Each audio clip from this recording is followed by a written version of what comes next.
इसको अगर 100 दफा कोई शख्स पढ़ ले, अच्छा। ला हौला वला कुव्वता इल्ला बिल्लाह, सही सही।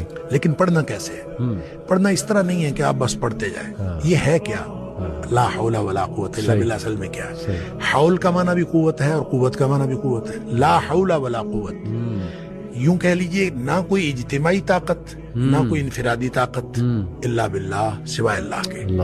या ना गुनाह छोड़ने की ताकत, ना नेकी करने की ताकत, सही। इल्ला बिल्लाह। यानी या तो एक को पॉजिटिव बना ले, एक को नेगेटिव बना ले, या एक को इज्तिमाई या एक को इनफिरादी। सही। अब अल्लाह के सामने इसको अपना मसला समझ के ना, अपना जो भी मसला है वो सोचे, सही। और सोच के अपने अल्लाह के सुपुर्द कर दे।